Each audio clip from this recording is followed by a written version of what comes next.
Well, it's most definitely springtime up here in North Idaho, finally. I still got a little patch of snow over here that came off of the lean-to. It's melting fast. And I'm out here trying to take advantage of the break in the rain. 4 or 5 days of nonstop rain. Yesterday was pretty darn nice. Today we're back at it. Then I realized I should make a video about this tree. It's got a lot of history behind it.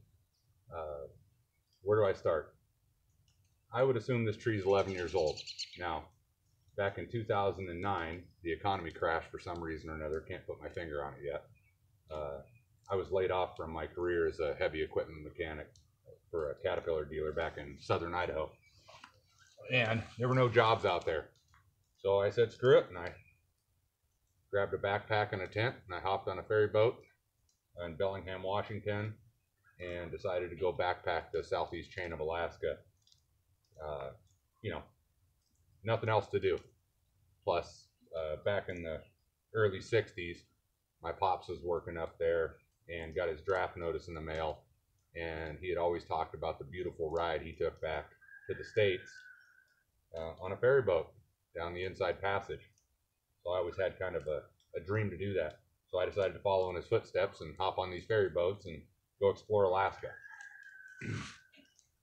The last week that I was there, so I was gone for a month, but the last week I was there, I was up in the northernmost point of the southeast chain, little place called Skagway, Alaska, and met some awesome people at the campgrounds. I had mentioned that I wanted to take a tree back with me, and these two awesome people, they were a couple, they were camping in the same campground, went on a hike and came back with these two little dinky, 2-inch tall saplings, Western Hemlock. And I threw them in a cooler, got them on the ship, got them back home, planted them in a pot, and they didn't do anything for several years.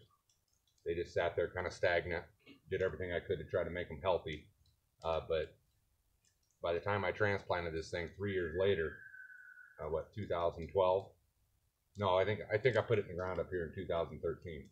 This thing was only 6 inches tall, had a trunk the size of one of these little branches.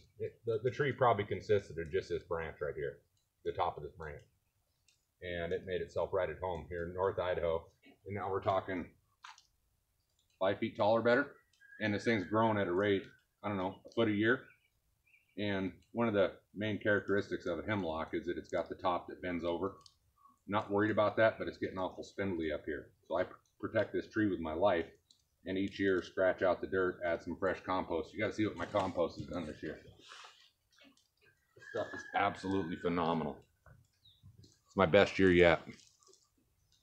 Hopefully you can see that.